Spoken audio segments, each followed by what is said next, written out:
This next episode with Michael Malfa. He is a founder in the brokerage side, Canada side. And we don't have a lot of guests in the Canada side. So I'm pretty excited about this one because most people probably don't understand the difference of the brokerage agencies in the Canada side, what tool they use, what tech they use, what are their challenges. So I'm bringing some diversity to the podcast and bring a friend from up north. So I hope you enjoy. Hi, welcome to this episode of Founder's Journey. Today we have Michael Malfa. How are you, sir? Good, Jeff. How are you? Great, and thank you for coming on the show. And I think this is going to be a very interesting one for our audience because we have a lot of our audience in the US based market, and you, sir, are from Canada. Yes, we're your northern neighbors here, Jeff. Yeah. So, what I like to do is, our guests on Founder Journey are anywhere between pre-seed, seed stage to Series A, Series B, or merger stage, but everybody in different part of their journey. And I love for our audience to hear your story, what you're building over there, and also how did you get into insurance, right? Like, how did you get into this path of insurance? So just take us back to your personal journey, and then walk us through what made you want to wake up one day and build what you're building now. So I'm going to go ahead and turn the mic over to you and hear your story. Absolutely. Thanks, Jeff. Yeah, so just a quick intro. Like I'm Michael Malfa. I'm one of the co-founders of BoardWalk Insurance. BoardWalk's a Canadian property and casualty brokerage in Canada, strictly focused on commercial P&C. And we're committed to building the brokerage of the future or agency of the future here in Canada. And how we're doing that really is we're building a lot of technology in-house from the ground up. So I think, we started building an AMS system, our own internal proprietary agency management system. And it was a long journey to get here. So I'll rewind and I'll take you back to how we ended up deciding to take on Goliath and build an AMS system, especially for ourselves, not to put out to the marketplace, but for ourselves. So I guess, Jeff, like where it all started, I won't go super far back, but I'll go as back as, the start of BoardWalk. So my partner, Andrew, and I, we were on the distribution side. So we were both, property and casualty commercial brokers, and we were brokering for, I'd say like 13 years. We were 13 years each on the brokering side.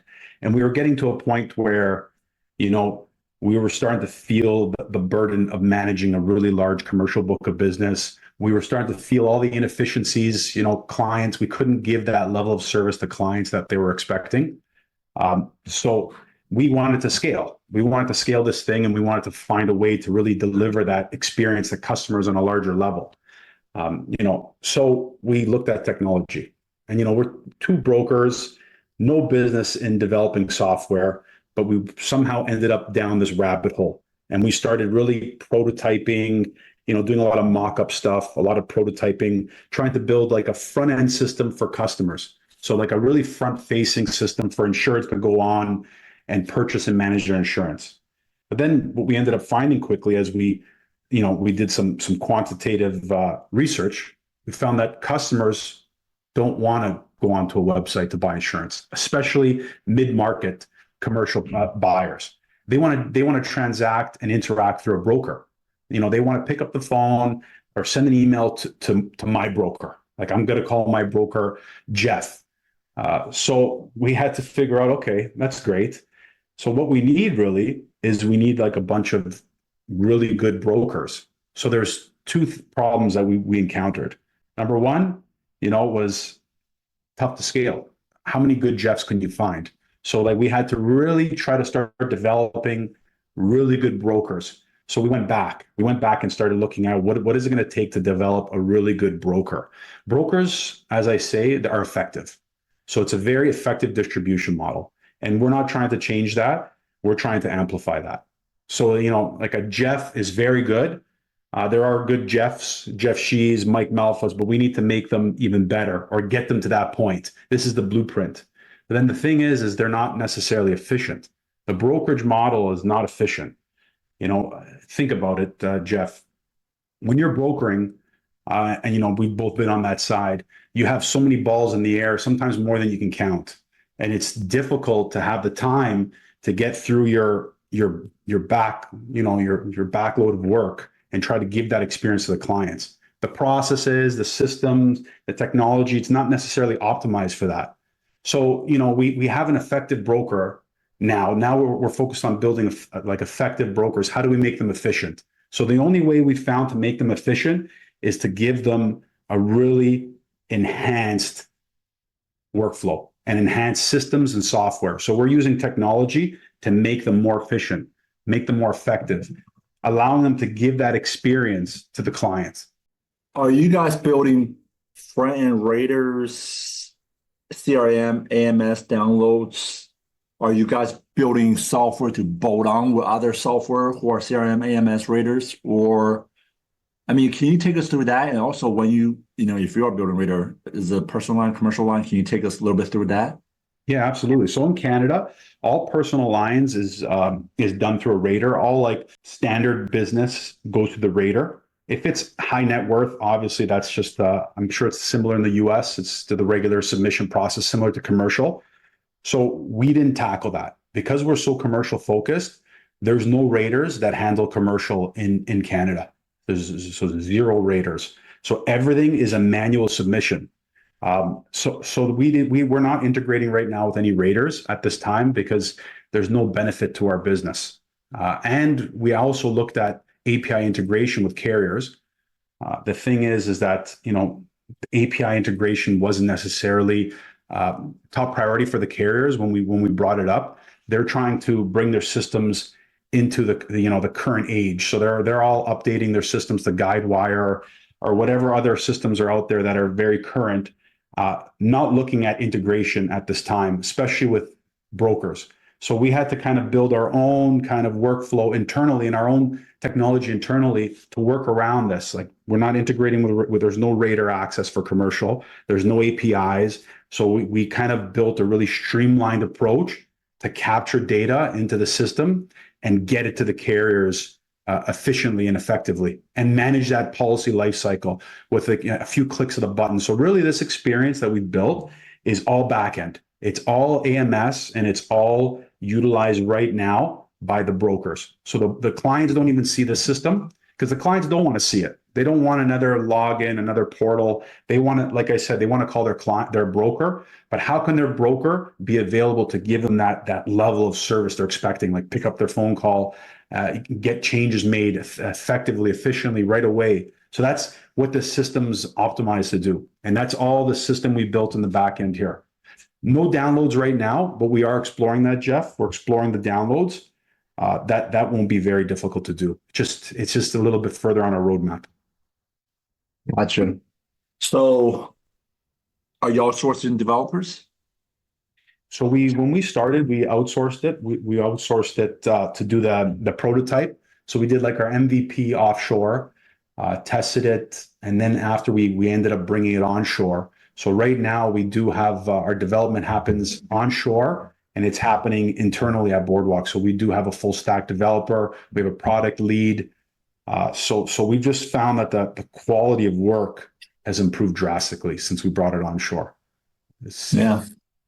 That's very interesting. I have had a few companies that have done both, and I could agree with that sentiment. The community of InsurTech in Canada, InsurTech Canada broker space is probably even smaller. Is there anyone that you are talking to, networking with in the Canada InsurTech broker space? Thank you for all your support to our channel. Here is a quick word from our sponsor. Please click on the link below in the comment section to sign up for a demo with Track AI. What if your insurance sales conversations could work harder for you? Meet Track, your AI-powered conversation intelligence partner. Track automatically captures and analyzes every customer interaction, providing instant call summaries, risk analysis, and AI-driven coaching insights. Say goodbye to manual note-taking and hello to more selling time. Track handles the admin work while you handle the revenue. Fully integrated with your favorite platforms. Plus, get custom AI analysis tailored to your unique business needs. Transform your sales team's performance with Track. Visit track.ai today. Click the link in the description below to schedule a demo with Track today. Yeah, so that the space is very small in Canada. Absolutely. Like the total market is the total P&C market's about 79 billion in Canada. But, in terms of the brokers that are focused on technology, there are a handful. I think you might have seen Sharif and his, Trufla. Trufla Technologies is pretty prevalent here on the personal lines, and they're doing some commercial things as well. There's Jeffrey Roy. I think there's an insurance podcast where they talk technology. I'm familiar with Jeff. Great dude.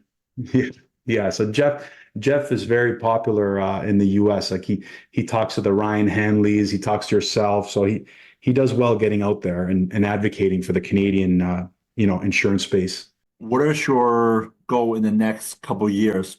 If I say, hey, what is your uncomfortable goal coming up? And what is your comfortable goal? You can talk personal, you can talk company, any venture institution back money, any mergers or acquisition coming up. What is your goals? Yeah, absolutely. So definitely, BoardWalk was founded in 2021. So we've been at it for almost 4 years. Coming on to 4 years. Now, BoardWalk, we bootstrapped it for the most part, my founder and I, because we had a sales background, we had a book of business. We were able to start generating revenues right off the hop, and that kind of funded the growth of the brokerage and the development of the technology. Now, we're at kind of a pivotal point now where, okay, great, we've set up this foundation, we've proven out the model, but now it's like, okay, do we want to grow at a faster clip? So we are the big thing right now is we are exploring, doing a raise, a VC raise. Obviously, there's the pros and cons, and we have spoken to a lot of consultants and people who have raised capital. If we were to do a raise, it'd probably be like a seed raise. We would consider it a seed to a Series A, and we would have to at that point be willing to go on the venture capital treadmill. So we're still debating. Andrew and I are debating with that. We don't know if we want to do that as of yet. We want to build a profitable business that could thrive. It can be completely sustainable on its own without the injection of constant capital. But we do realize we're doing a bit of a disservice to the growth of the company by doing that. So we are exploring right now. We're probably going to go to ITC.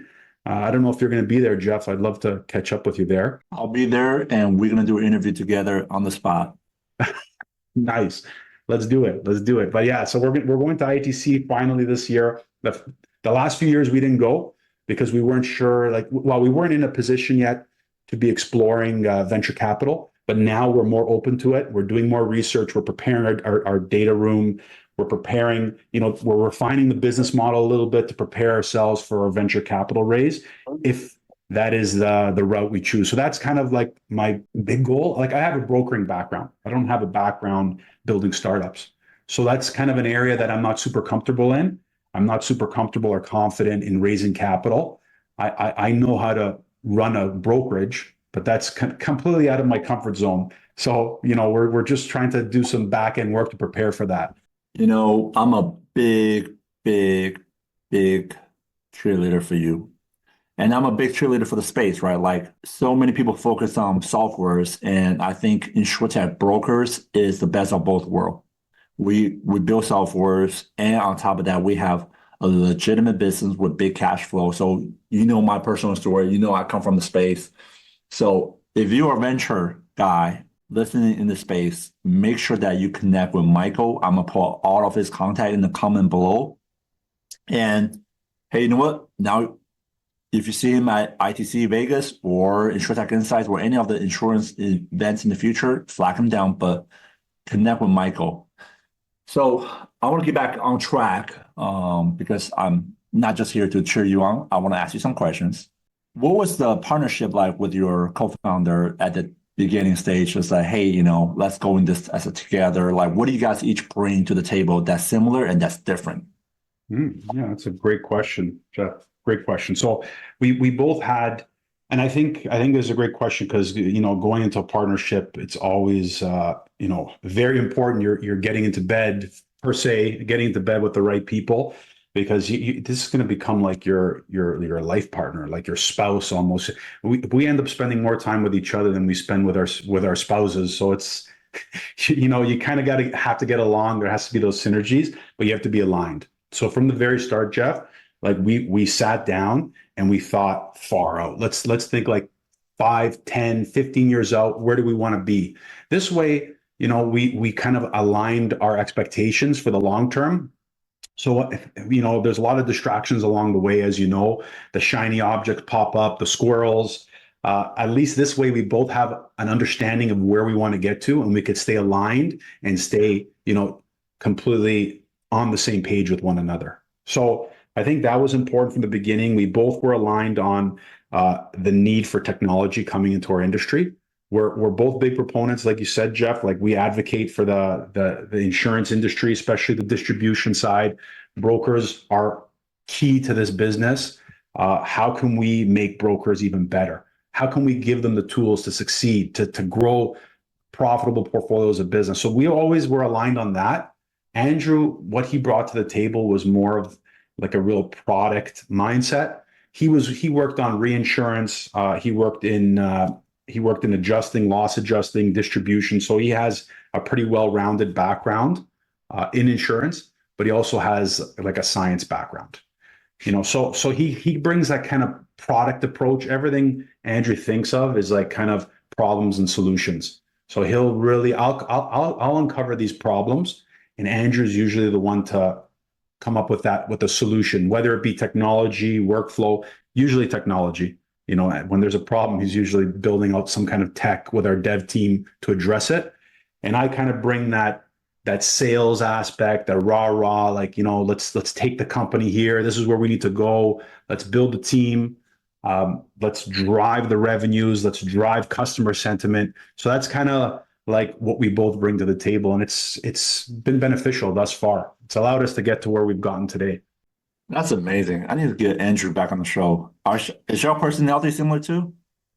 What's that, sorry, Jeff? Is your personality similar too? No, it's completely different. Completely different. Okay. Andrew likes to, he's like, I call him the puppet master, because he likes to be in the background pulling all the strings, but he doesn't want to be in the spotlight. So good luck getting him on the show. I would love to see you get him on the show, actually, Jeff. I think that'd be, entertaining for me, because he likes to always think strategic. He likes to make the calls, but he doesn't like to put himself out there as much, so I'm a little bit more outgoing, but he's more methodical and strategic. Michael, I just thought about a great idea. We're going to have Andrew on the show and yourself, but let's get Jeff and let's get a couple other people you mentioned on the show. We call it like an InsurTech Canada panel. It's just a bunch of dudes sitting around, guys and girls, right? Sitting around drinking coffee. We can just have like a webinar session, and we record it and then we drop it. And I think that'll be fun. Yeah, that would be. Tech community and InsurTech in Canada, That's a great idea. That's a great idea. It'll be like the NAFTA, the insurance of NAFTA, insurance version. You know what? Drop me a DM on LinkedIn. Let's put all the people in that DM and let's start that conversation. In a perfect world, I won't go back a second. We're jumping back and forth. You say you do find your investor. Mm-hmm. Everybody got money, right? So what would you look for, and this is a good subject for all InsurTech and also brokers who are in the InsurTech space, right? In a perfect world, what would a strategic investor look like to you? Yeah, absolutely. Yeah. So that's another great question, Jeff. You've obviously done this a few times, but there were some potential partners that offered, putting up an investment into BoardWalk, but it wasn't smart money. I think the investor we're looking for some smart money. It would have to be an investor that has knowledge or experience in our space. I don't think there's no benefit to us If an investor comes in and they're just throwing money at us and they have no idea about the business, we want them to have some kind of adjacencies that they've worked in that are insurance related, that are especially distribution related, because that's very different than, the fulfillment. The distribution is very different than the fulfillment. So if they have some experience there and they can, we're very open to having them take a board seat and add feedback. We're always open to, bright ideas. So I think if our investor, that potential investor we bring on, we definitely want them to bring some insight to the group just to push us forward. If they can add benefit and we're all, there's multiple individuals, multiple brains driving this bus forward, we'll have a much higher rate of success rather than just throwing money into something. I think best strategic equity investors are also the best referral of debt partners, right? So if someone, let's just say, bring in 5 million to 10 million of equity investment, if they can get you guys access to 50, 100 million of debt capital, right? That is, they don't have to do much work on the insurance side, but they bring the finance support side. That is elevate. Yes, right. There you go. Yeah, it's those connections that really connections that we wouldn't necessarily have. It would open the door to avenues like that. So that would be helpful. I'm curious, who are big debt players in this space? There's a lot of banks that work with Silicon Valley Bank, right? Like Silicon Valley Bank, their debt partner themselves. Any of the founders that put their deposits, there was when they were going under, I learned a lot about them. So I wonder who are the big players in Canada that play in that VC space where, if they know that you're venture back and they give you a huge access to liquidity capital in the Canada space. So one of them would be BDC. So the Business Development Bank of Canada. They have a program where they'll take some equity and they'll issue debt. I think they just collateralize it or secure it with equity, but it's primarily debt capital, and they're very predominant. But there's not a lot of other players, unless I'm not aware of them, outside of BDC and BMO is another bank. There's not too many doing that here in Canada. So our avenues are a little bit, raising capital in Canada is a little bit more challenging. There's been a few other raises. I think one of our peers, Summit Insurance. I don't know if you've talked to Josh and Davis. Great guy. Josh last name? Josh, what's Josh's last name? Pillsbury. And Davis Gilbert. So two young individuals, similar to Andrew and I, they started a brokerage. They're out west. They successfully closed a Series A round, but I believe it was through a U.S. investor. It's very difficult to find. Yeah, very difficult to find investors. Canadians are super conservative, and there's just not a lot of capital, that type of capital flowing around in Canada. Do you think the struggle or the lack of capital flow have to do with tax system in Canada? Push money in, one thing, get money out without being taxed at the level that is taxed at. Do you think that's a challenge? Yeah, I think that's definitely part of it. Another part of it is kind of like their appetite. I think the appetite, they're just much less risk adverse. So Canadians in general are just looking for but brokerages are super secure. Like that's a secure business model. They like the brokerage. They don't love the technology. A lot of the investors we're talking to here, They like the brokerage because there's so much M&A in Canada right now. I don't know how it is, Jeff, in the US, but the big five are just swallowing up independent agencies like crazy. So the investors see the potential of an exit, but they're just more interested in the business side of it, the brokering side. They're not too interested in the tech side. Very interesting. We don't connect offline. I want to save some time for offline connections, but we got to connect in Vegas when I see you. So when I get out there, make sure that I hit you up. And, yeah, absolutely. I have a question for you, Jeff, while we're on this capital raise. Do you mind? Yeah. What's your thought on carrier capitals? Because that's something that comes up a lot with brokers. And, they talk about taking money from carriers. And there's always that talk of the ROFers, being weary of the ROFers. What do you think about that? I love it.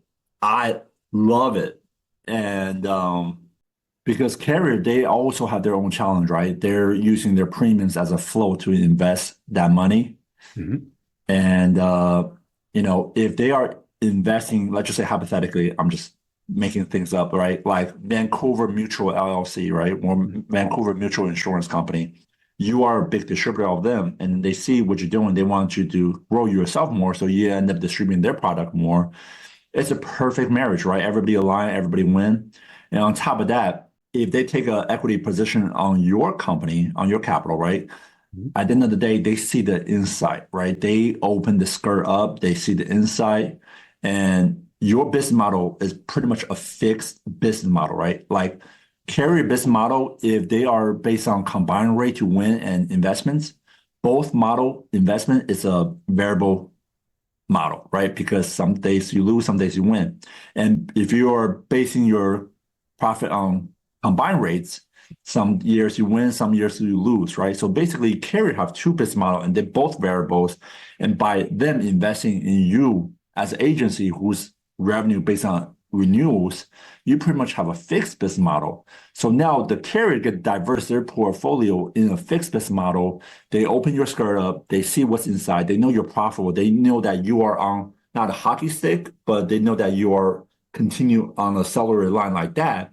And you basically just open up the future buyer for acquisition, right? At the end of the day, we work hard so we can have an exit. We have an exit so we can say we now use that money to buy back our time that we spend so much sacrificing. We sacrificing our families, right? Yep. So if you can find that type of partner, just remember, you don't just have a current stage investor, you have a future acquisition partner.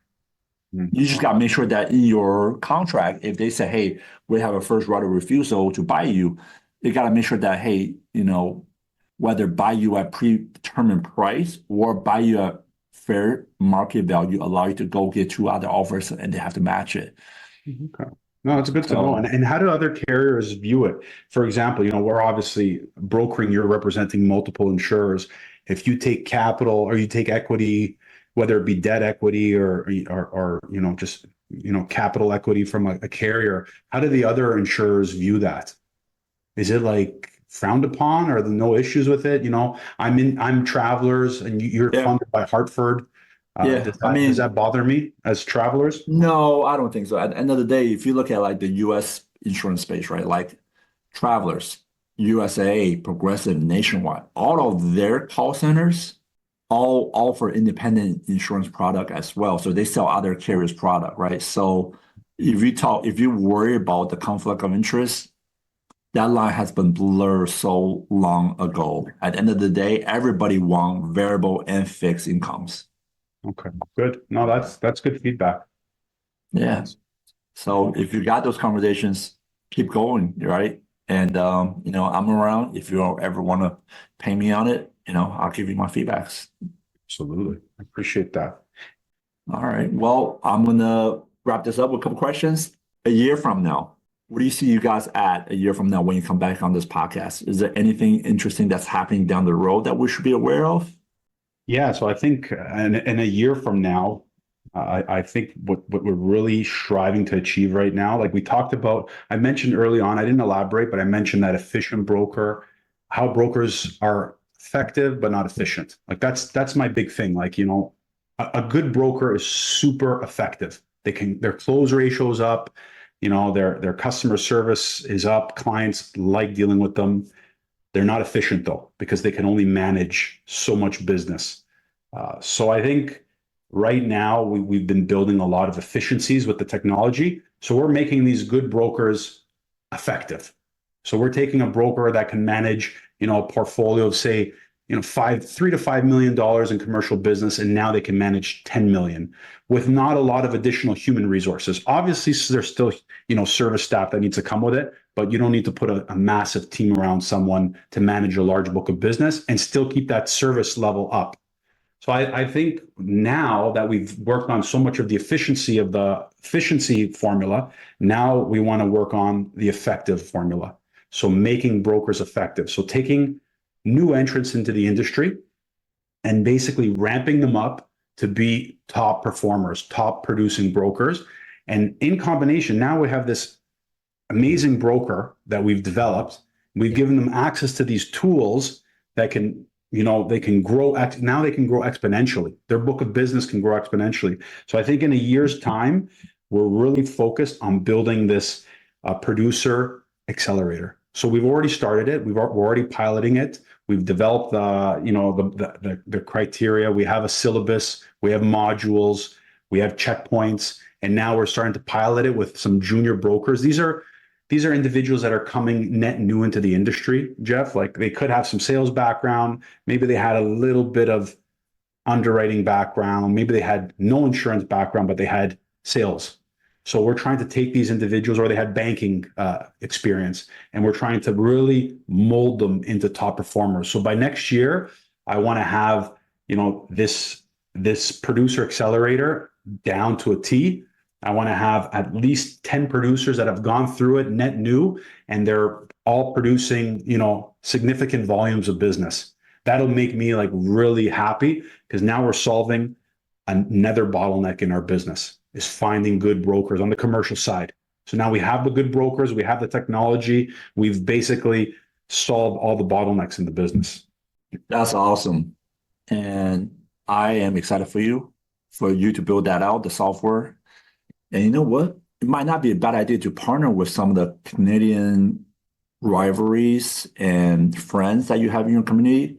And then you guys can maybe even do a joint project and share the expense of that, and then also share the rewards of it. I think that's a great idea. Because you guys will put so much resources together, and at the end of the day, it's about resources, right? So how do we minimize the cost of growth? Yeah, and it's a problem that everyone needs to solve. The agents in Canada, I'm sure it's similar in the US, we're aging. The demographic is aging. We're not filling the funnel quick enough with new brokers that want to come in and be commercial, personal, even personal lines, brokers in general. It's not like a really sexy job for a lot of people. They view it as like, a dying breed, boring, but it actually is very exciting. And, we want to attract those individuals. And you're right. I think if we can collaborate, that'll be really helpful, because it does take quite a bit of resources to develop that. Yeah. Well, thank you very much for coming on the show. And Michael, this is fun, because I'm a broker agent at heart, and, listening to your journey, I feel like I was right there with you. So thank you for coming on the podcast. Yeah, Jeff, it's always a pleasure speaking with you. And I really appreciate you having me on.